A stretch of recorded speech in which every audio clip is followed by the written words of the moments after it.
Bonjour à tous, je suis ravie de vous retrouver pour un nouveau journal. Voici les titres de ce mardi 10 juin. Nous ne sommes pas tous égaux face au cancer et notamment face à l'après-cancer. Une grande étude vient de dévoiler ses conclusions et vous verrez que les inégalités sociales existent aussi dans la maladie. La faute sur mer pourrait devenir la faute sur mer presqu'île. C'est en tout cas ce que souhaite une partie du conseil municipal. Cette modification permettrait de mettre en avant l'atout géographique de la commune sans pour autant oublier le drame de Xynthia. J-2 avant la Coupe du Monde. Si beaucoup suivront les matchs à la télé, Florian Gabillot, lui, se rendra sur place. Et pour ce Vendéen, ce voyage est plus qu'une simple passion du foot. Grâce à ce mondial, il a retrouvé l'usage complet de ses jambes.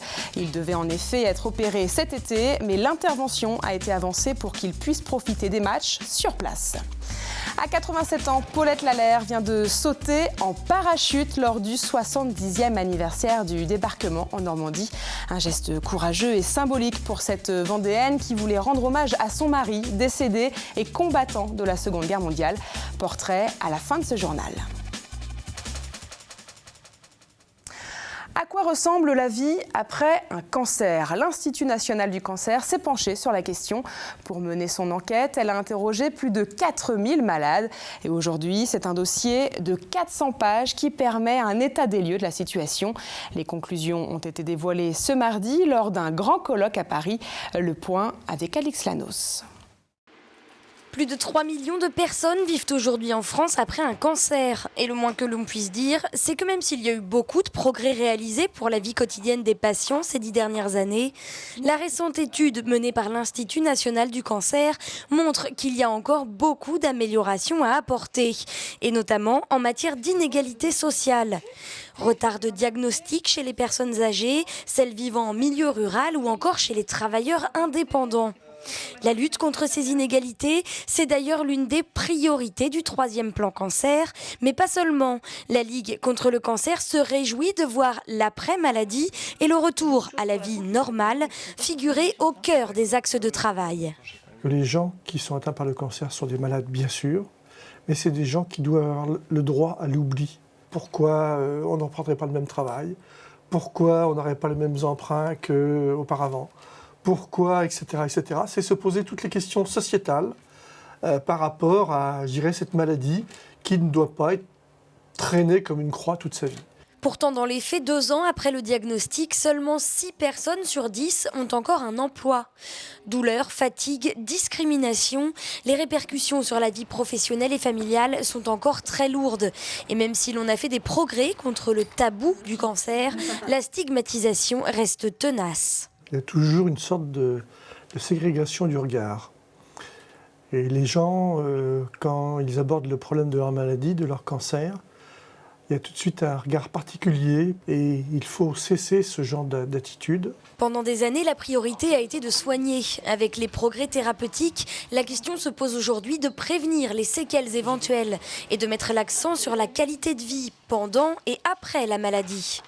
Pour ça, c'est la société tout entière qui va devoir évoluer et regarder autrement les malades du cancer. Attention pour ceux qui doivent prendre le train. Les cheminots sont en grève depuis ce mardi 19h et durant 24 heures. Prenez donc vos dispositions puisque ce mercredi, seul un TGV sur 3 circulera. Notez qu'aucun départ pour Paris ne se fera de la Vendée. Il faudra se rendre à Nantes. Et seul un TER sur 2 est annoncé. Et ce sont des cars qui assureront les liaisons entre Nantes-Saint-Gilles et La Roche-sur-Yon-Saumur. Quoi qu'il en soit, renseignez-vous avant votre départ. Et notez que cette grève est susceptible d'être reconduite les jours suivants. Un mot sur la déclaration des revenus. Il vous reste jusqu'à ce mardi minuit pour effectuer vos démarches sur Internet. Dans 3 mois débutera le plus important procès de l'année, celui de Xynthia, 4 ans après la catastrophe. Le sujet va donc revenir sur le devant de la scène. Et dans le même temps, à la Faute-sur-Mer, la commune a décidé symboliquement de modifier son nom. Les explications avec Caroline Tronche. Tourner la page sans renier ce qu'il s'est passé en 2010. Voilà ce qui pousse aujourd'hui le maire de la Faute-sur-Mer à proposer une nouvelle identité au territoire. Pas question de changer le nom de la commune. Avec la Faute-sur-Mer Presqu'île, l'élu préfère parler d'évolution de la dénomination pour donner un nouvel élan. En ajoutant la Presqu'île, c'était à la fois d'assumer le passé et d'assumer les drames, notamment celui de Xynthia, mais en même temps, c'est de porter le message positif d'une commune qui vit sur une presqu'île, sur l'océan, donc d'un territoire remarquable, qui mérite une notoriété positive que nous n'avons plus aujourd'hui. Comme sa voisine Quiberon, dont la situation en presqu'île en a fait la renommée touristique, la Faute-sur-Mer veut désormais, elle aussi, afficher clairement l'originalité de sa position. Cette commune, c'est d'abord une presqu'île. Sur le plan, on va dire, géologique, il y en a 2 en Europe et une trentaine de par le monde. C'est-à-dire ces langues de sable qui se forment, mais qui se forment vite, rapidement, en l'espace de 2 siècles, 3 siècles peut-être. Et chaque année, cette extrémité, vous voyez, la plus sud, augmente de 20 à 50 mètres. 2 dossiers sont donc désormais ouverts en mairie à ce sujet. Le premier concerne le volet touristique de la Faute-sur-Mer Presqu'île, avec logo et visuel prêts à être utilisés dès cet été.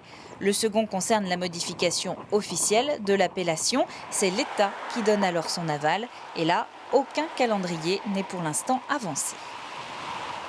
Alors on vient de l'entendre, la Faute-sur-Mer ne veut pas changer de nom, juste le faire évoluer. Mais certaines communes en France ont déjà demandé le changement total de leur appellation. Mais la démarche reste très compliquée, vous allez l'entendre. La procédure prévoit notamment de recueillir l'avis du président du Conseil général. Par la suite, le préfet doit rendre un rapport, après consultation notamment de plusieurs chefs de services départementaux, et transmettre un rapport au ministre de l'Intérieur, qui lui-même saisit la commission consultative de révision du nom des communes, qui est placée près de lui, qui rend elle-même un avis qui, après, est consulté par le Conseil d'État. Face à toutes ces étapes, la Faute-sur-Mer ne souhaite donc pas changer, mais désire simplement rajouter le terme de presqu'île. Et d'après le maire de la commune, cette option pourrait d'ailleurs être plus facilement acceptée par le Conseil d'État. On revient un instant sur l'annonce de l'ouverture d'une école catholique hors contrat, une école donc indépendante de la direction de l'enseignement catholique. Après le Parti communiste, c'est au tour d'un groupe de chrétiens du Bourg-sous-la-Roche et plus largement de la Roche-sur-Yon de monter au créneau concernant cette ouverture.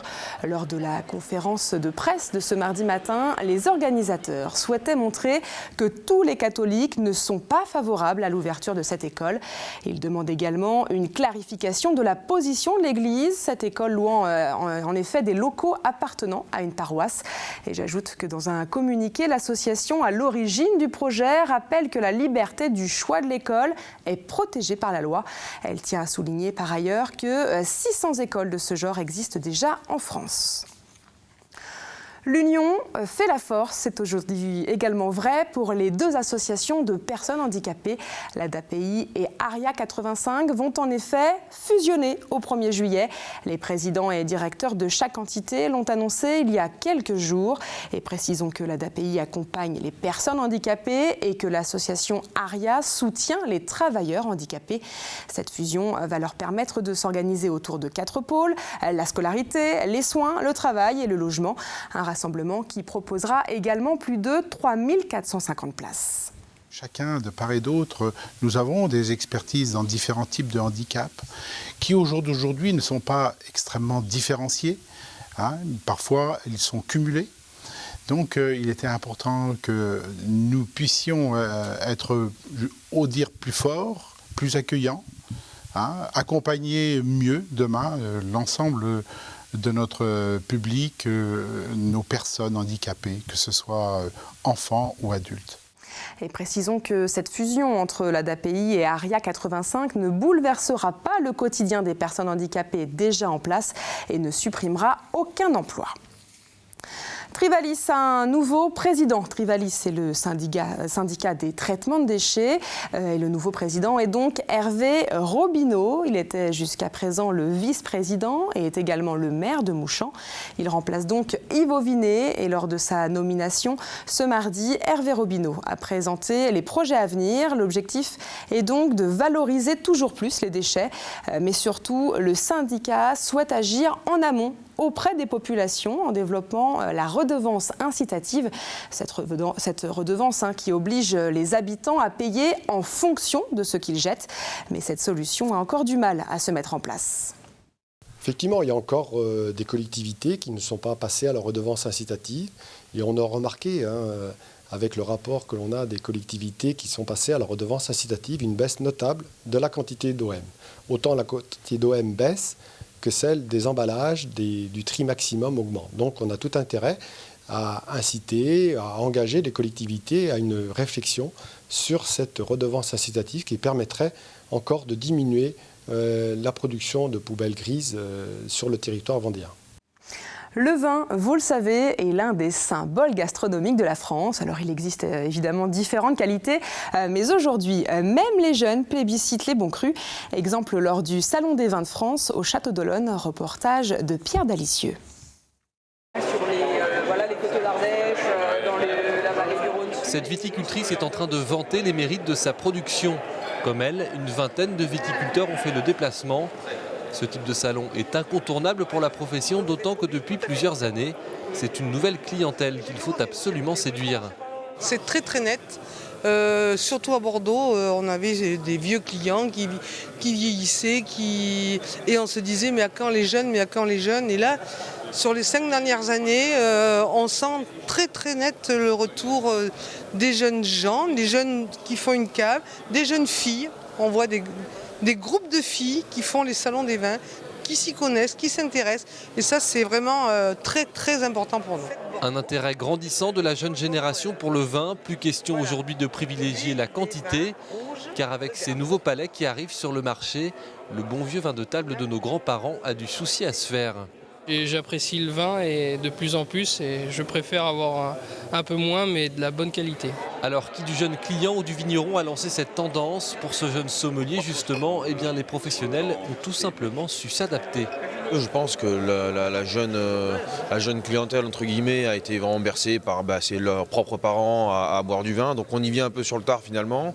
Et puis aussi je pense que les vignerons ont fait de gros efforts avec des vins un peu plus fins, avec plus de finesse et plus adaptés au goût du jour, plus jeunes tout simplement. Un vin du terroir qui change, plus qualitatif, à l'image des fiefs vendéens dont l'appellation d'origine contrôlée a été reconnue en 2011. À consommer évidemment avec modération. J-2 avant le lancement de la Coupe du Monde de foot au Brésil. Durant un mois, vous allez être nombreux à suivre les matchs à la télé, mais certains vont avoir la chance de les suivre en direct, sur place. C'est le cas pour Florian Gabillot. Ce Vendéen s'envole en effet dans quelques jours pour le Brésil. Mais au-delà du plaisir évident de vivre ce grand événement, ce voyage est bien plus que ça. Rencontre signée Aurélien Huard. Florian a 25 ans et s'apprête à vivre l'un des plus beaux voyages de sa vie au Brésil à l'occasion de la Coupe du Monde. Pourtant, il n'y a pas si longtemps, jamais il n'aurait pu imaginer cela possible. En effet, depuis son enfance, Florian a des difficultés pour marcher. Il y a 1 an et demi, les médecins lui cassent les jambes afin de les redresser.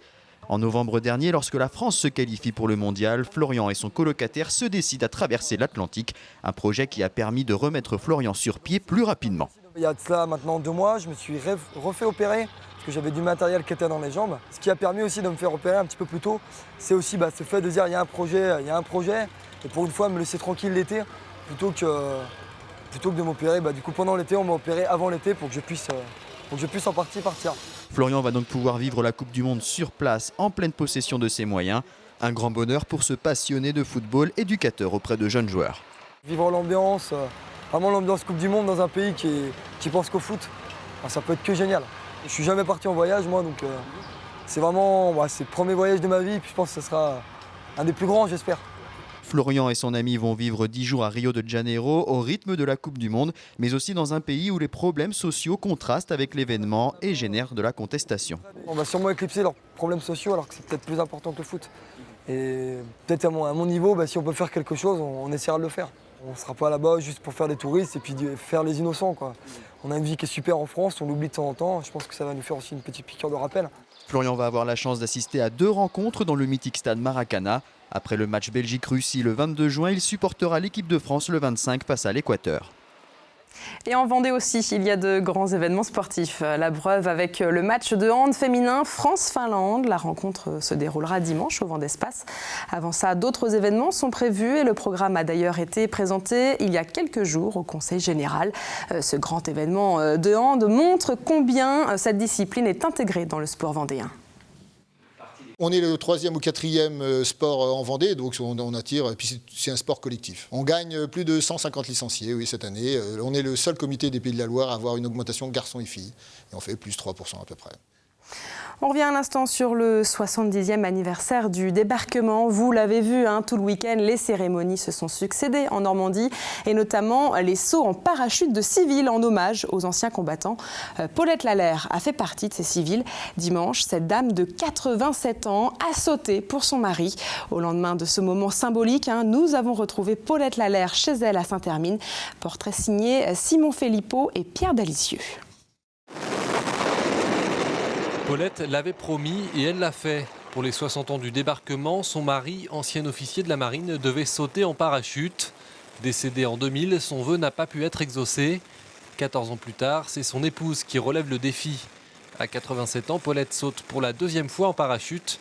Mais cette fois-ci, c'est pour rendre hommage à son mari et à ses frères d'armes morts au combat. Étant invitée pour les 70 ans, j'ai dit il faut que je renouvelle mon saut, mais en Normandie. Là où il a débarqué le 7 juin à Port-en-Bessin avec le Georges Legge. Alors c'est en pensant à lui que j'ai sauté, puis à tous ses camarades. Et pas question de parler de peur à Paulette. À l'entendre ce saut, c'était la moindre des choses pour honorer cette période difficile et ceux qui, 70 ans plus tôt, ont sauté pour libérer notre pays. Il y a une montée d'adrénaline, ça a tout le monde là. Vous sautez dans le vide. Oui, mais enfin, bon... Je voulais le faire, il faut le faire. Eux, quand ils ont sauté, ils n'avaient pas le choix. Et puis c'était autre chose que nous, quand ils sont arrivés au sol. Il y avait autre chose qui les attendait. Quant à Paulette, ce sont ses petits-enfants qui l'attendaient, très fiers de leur grand-mère. Une grand-mère pas comme les autres, c'est certain, et qui, à peine les pieds posés au sol, songe déjà à son prochain saut. Oui, maintenant je suis habituée, je recommencerai dans 10 ans.